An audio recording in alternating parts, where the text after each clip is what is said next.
Welcome to the Balance Code Podcast, a place where you have permission to step outside the hamster wheel of day-to-day life and learn tools to create more balance. My name is Katie Russler. I'm a licensed therapist and burnout and hidden grief specialist. I support ambitious, goal-driven people who are ready to get off the one-way train to burnout and start to enjoy life to the fullest. Oh, and by the way, I'm an American living in Germany who's still learning the language, mom of 3 and an entrepreneur. Living my balance code is what keeps me able to work in incredible ways without burning out. Welcome back to the podcast. In this week's episode, I get to interview Stephanie Ward as we talk about how to create real connection in a digital world. Let me tell you a little bit about Stephanie. She's a business and marketing mentor for business owners who want to transform their work for more ease, fulfillment, and profit. She started Firefly Coaching in 2002 and serves clients all over the world. She's also an American living in the Netherlands since 1999 and has an undergraduate degree in business management and a master's degree in communication, both from the University of Oklahoma. Now, if you're like, wait, I'm not a business owner and is this about entrepreneurship? No, we're talking about real connection for all of us in this digital world. As I share in today's episode, Stephanie came into my life, though, when I was seeking a business mentor. Her ability to make you feel like you're the only person in the room while being online really touched me. And after our call, she hand wrote me a letter and mailed it. I knew she was the perfect person to talk to about today's topic, how to create real connection in a digital world. So let's dive in. Welcome, Stephanie, to the Balance Code podcast. I'm excited to have you on here and talking about real connection in what has become a very digital world. Even when we're really next to each other, we're like a lot on our phones and like it just feels like things are starting to shift. So tell us a little bit about yourself, Stephanie, and we're going to dive into this, our own experiences, our professional experiences, on how to start developing real connection again, because I think we've lost some skill sets. I agree. And thank you for having me. I'm super happy to be here as well. So I'm a marketing and business mentor, helping small business owners connect with clients in a way that doesn't feel creepy or weird. So this is exactly what I'm talking about all the time, making authentic connections with as a human and not as as a non-human. That's what I do. And from day one, since 2002, when I started my business, I have been an advocate of building relationships and having authentic connections. So this is just totally my wheelhouse, and I'm super excited to dive in. Yeah, I knew when I wanted to talk about this that I wanted you on the podcast because when we met years ago, we were talking about the potential of me working with you as a business coach. And though we didn't end up moving forward, you hand wrote me a letter, put it in the mail, pulled it out, didn't have like glitter in it. I remember it having glitter come out. And it was just like magical. And I thought, this is amazing. Like, you don't get handwritten letters much anymore, and especially from someone that you just had kind of like an interview with. And I was so grateful for that. That stayed with me. We don't have that even with our friends anymore sometimes, right? Like that piece of real connection, and that was handwritten connection, is going. So now you live in the Netherlands, correct? Correct. Okay. And I'm in Germany. What are you noticing where you live, and just in your network, how people have started to pull away from really connecting? Well, I think there's a lot of different reasons, things going on. The digital world, everything's online, you can connect so easily. And we're just like kind of addicted to our phones. So Yeah. like it's one of those things, it's so easy to get distracted and forget what's important. And you can, bring that back with some simple rules, but what's causing it? What's the underlying thing? I mean, there's an epidemic of loneliness worldwide, also in the US, in Europe, everywhere. People are more alone than ever, although we're more connected than ever. So it's a bit of a paradox. Yeah. But I think that it's really about making a decision to give your care and your attention to someone. And it's somehow, I don't know, it's just gotten lost. So it's if you make a conscious choice to do that. I mean, which is our most precious asset, time and our attention. And when you share that with someone, it can make such a difference. And it really doesn't take that long. And it's so easy just to say thank you. You don't have to send a note in the mail, although I love doing that and I encourage people to do that.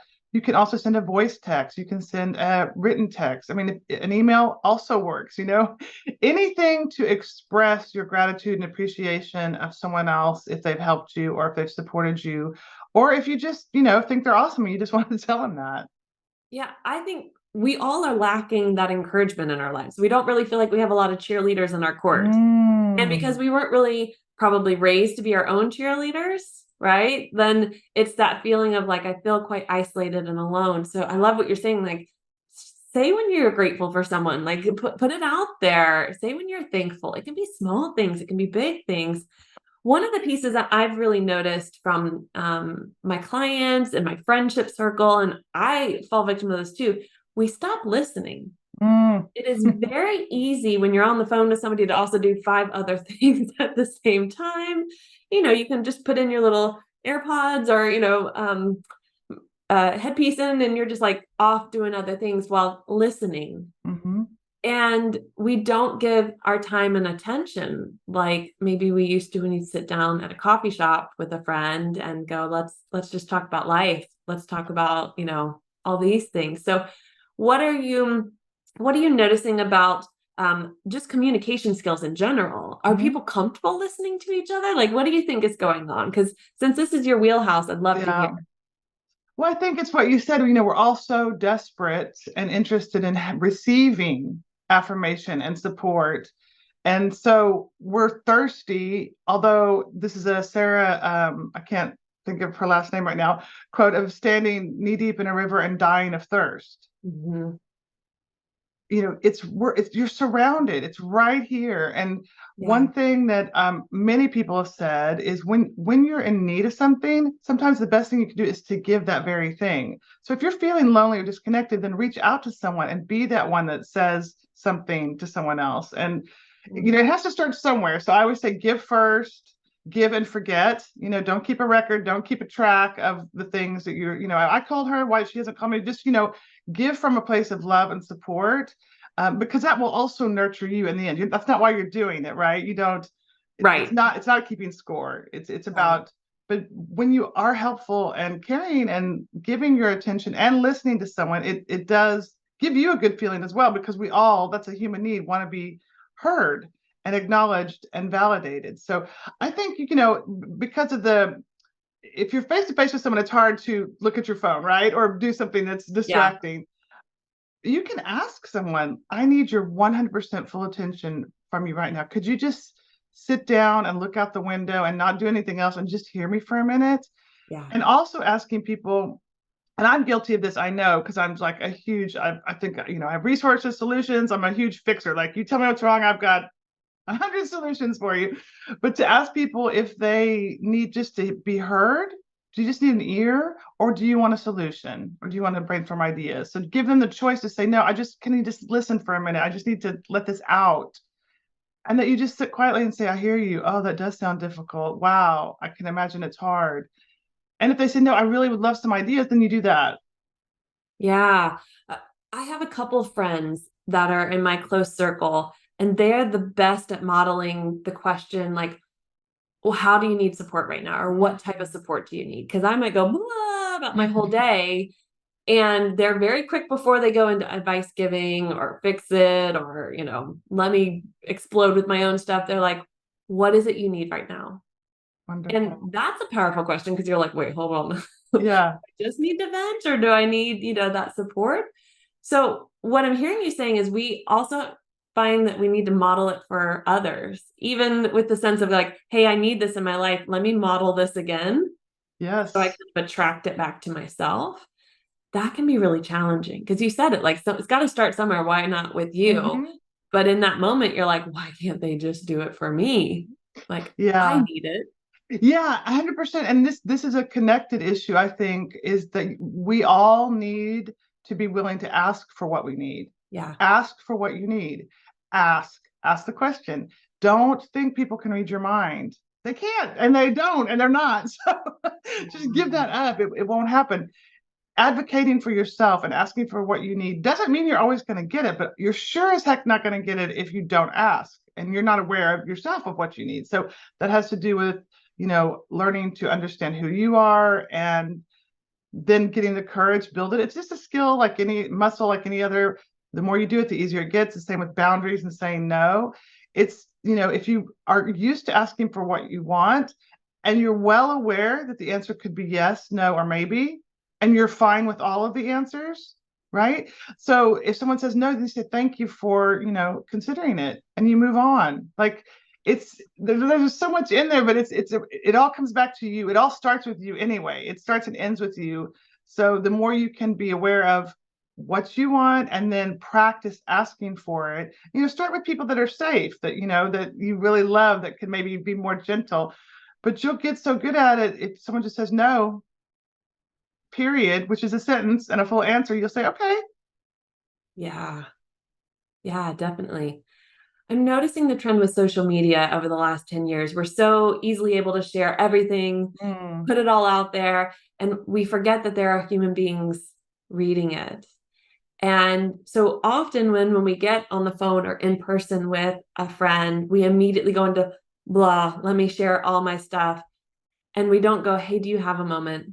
Or like, I got some heavy stuff. Can I talk with you? Because we're just used to that instant gratification of I can share it anytime, anywhere, how I want. Yeah.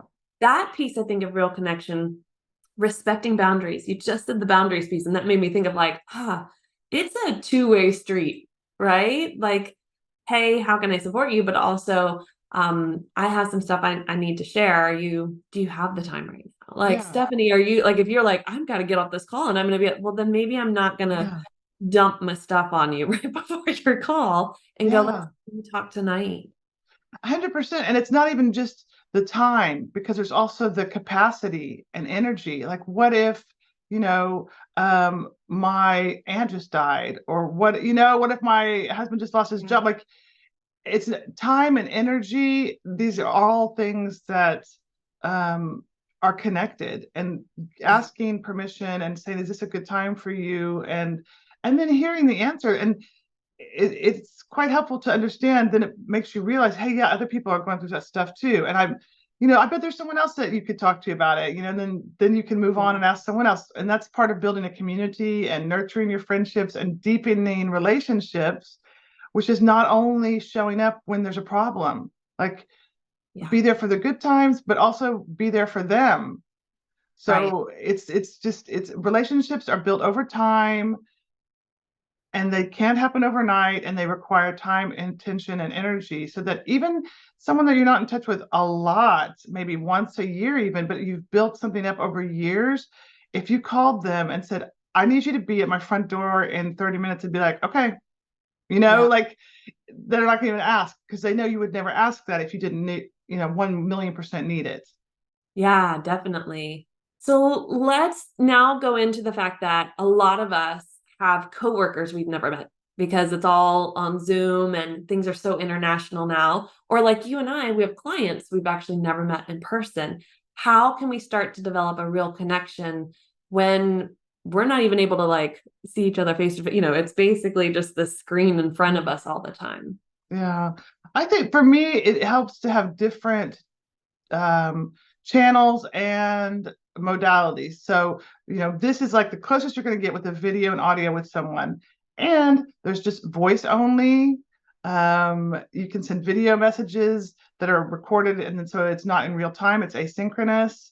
You can do text, like you already mentioned, sending something, a note in the mail, sending gifts in the mail, like things that you can do to mix it up, because that's kind of what happens in real life, right? You are in different situations. We meet in a cafe, we meet in the office, we meet at a event. So there's different feelings, different experiences. Some are longer, some are shorter. So that it's Brene Brown talks about this, building relationships. It's about building trust over time, and it's all in these little moments. It's not one huge thing where I'm like, Katie, can you please do this enormous thing for me? And you did it, and it's like, oh, okay, now I can trust her. It's all of these little things where she's showing me along the way that I can trust her and she's there and we show up for each other. So I think the channel and the method isn't as important as the consistency and maybe mixing it up a little bit just to keep it fresh.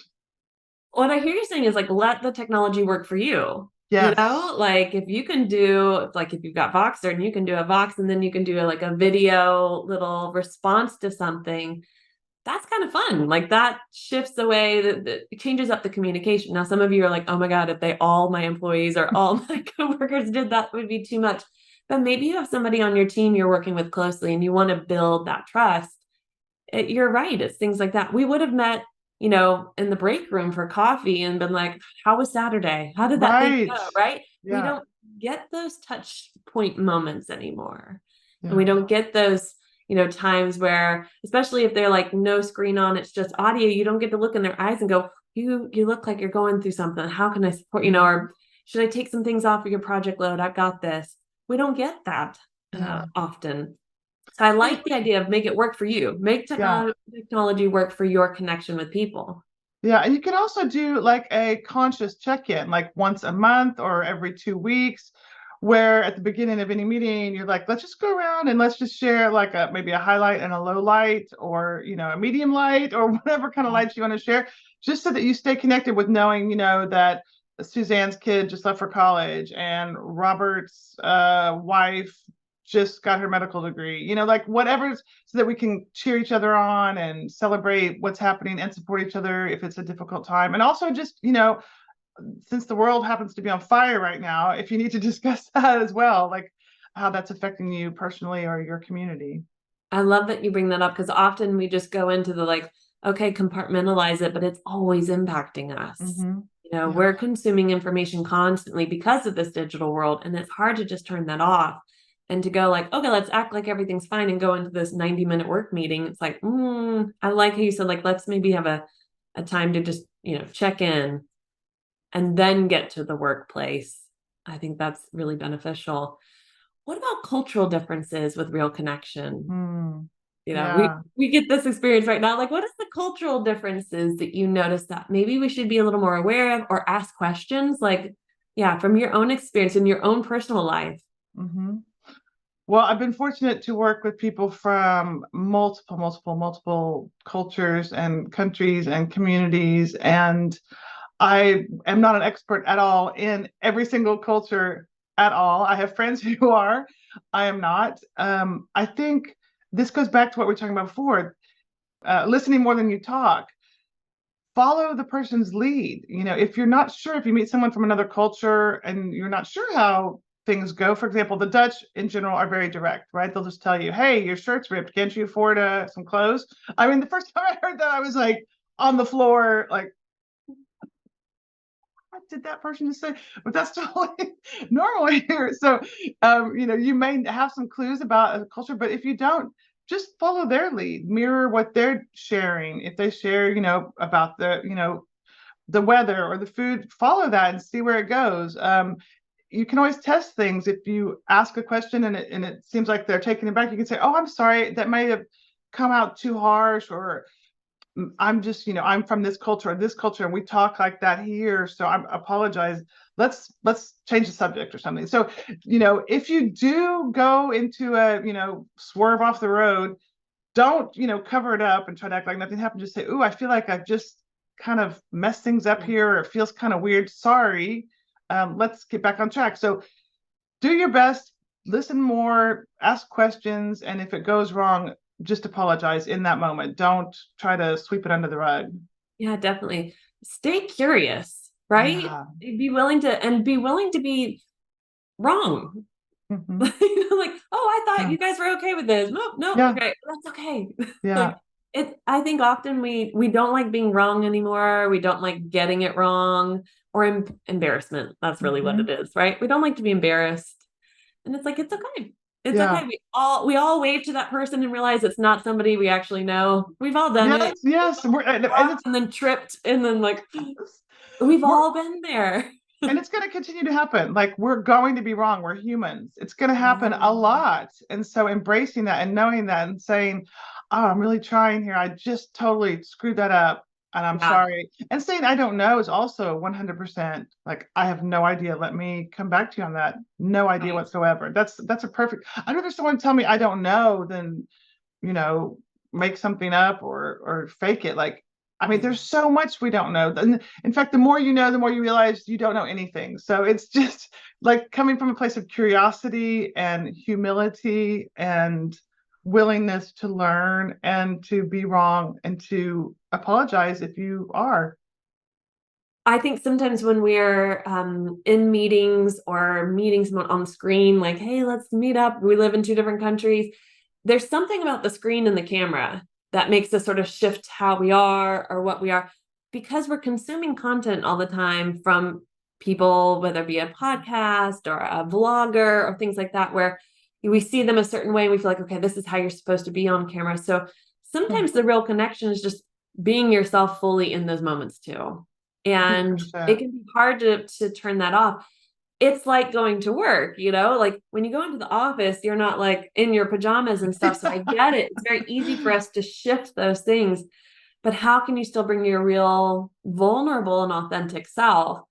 Of course, with boundaries. If you're in the Mhm. workplace, you're not like "God, everybody, everything." No, that does happen, especially in Mhm. America. But like you try to have those boundaries around all your personal life, but also to just, as you've mentioned, just, share a bit about yourself. Share when you're curiously wanting to know something. Apologize if you feel like you've offended someone. Mhm. All of this is what we would have done in real life.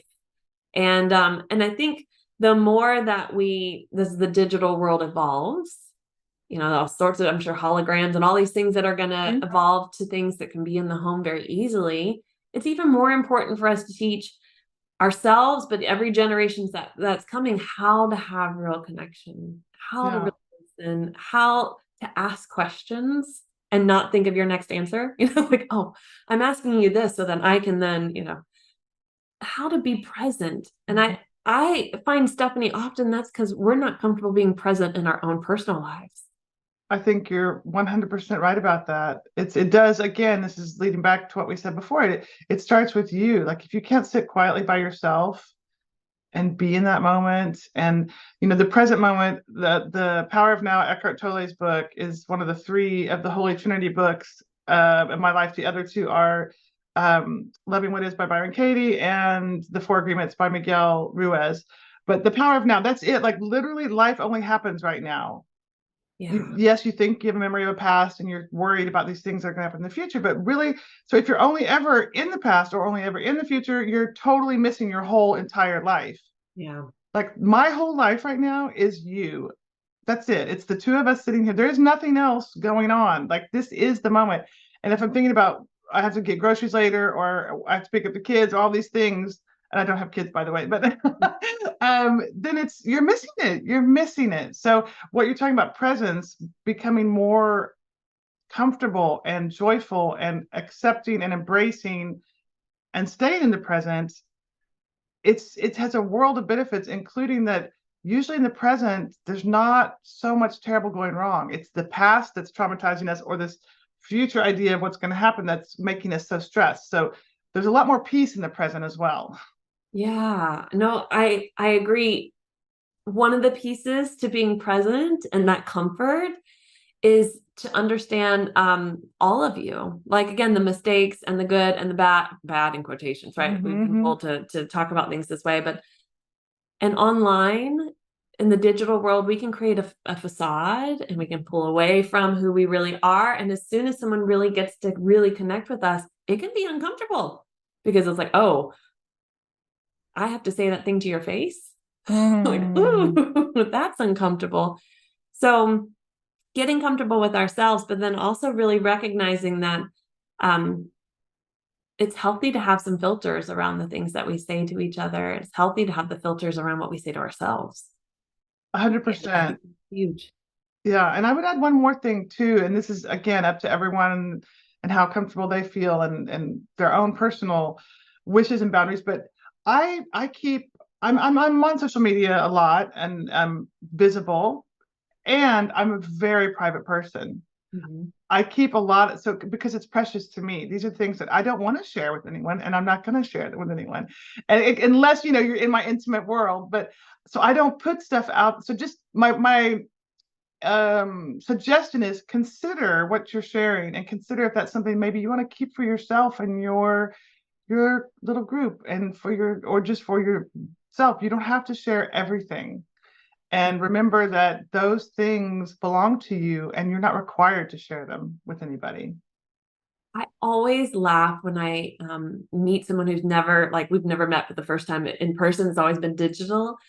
And they're like, I feel like I know you. And then I'll say something like, I didn't know that you did that, or I didn't know that and I'm like, yeah, I had one go, I didn't know you had kids. And I was like, I know I talk about my kids a lot, like as the kids are right beside me, Right, all of them. right. And so for them, it's like, whoa, this identity I've created. So remember as well, in the digital world, you might feel like you have a real connection, but sometimes you don't really fully know that person. So this is, Mm-hmm. we're coming like full circle now, right? Mm-hmm. How can you create real connection, but also recognize that some of the real connection is based off our own mindset about the person and what we believe and perceive. And Mm-hmm. that's why we get curious and ask the questions. Mm-hmm. So then Yeah, we develop that real connection. 100%. And if you ever have a question or you're wondering, like, is this the right thing or is this the wrong thing or what do I do here? Just use the test of would I do this or say this to their face in person, sitting in Yeah. the coffee shop. Yeah. It's somehow we've gotten so used to, like, again, I like what you said, and I do this as well. I let the technology work for you. Like, don't let it work you. You work it. Make it be your tool to support you. And forget if you took away all the tools and you were just sitting with someone at a table with a cup of tea or coffee, what would you say or do? How would you act if someone told you something?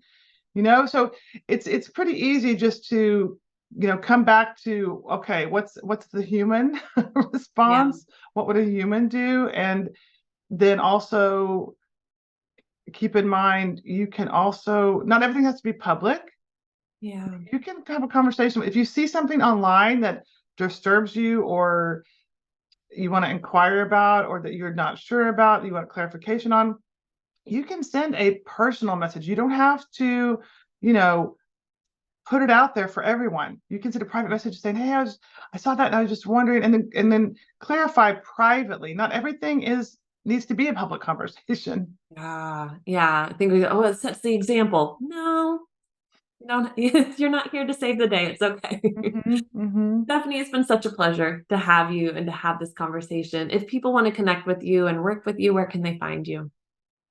I've loved it too. Thank you, Katie. They can find me at fireflycoaching.com. That's my website, and I have a free searchable blog and a free report that you can download there. I'm Firefly Coaching on most of the channels, Instagram. Love LinkedIn. That's a huge sleeper. Get on that if you're not on it.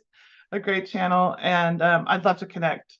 Yeah, definitely. And truly, as I said, I mean, Stephanie's authentic. You will be all that matters in her world in that moment. And it just feels amazing. So Stephanie, thank you for touching my life and impacting me. And I'm so grateful for the real connection we get to have through that. Thank you. Thank you very much. I hope you enjoyed today's episode. If so, take a moment to leave a rating and a review. Interested in learning more about my work and the resources I have to support you in this season of your life? Check out the links in the show notes to connect and learn more. And as always, here's to finding our balance code.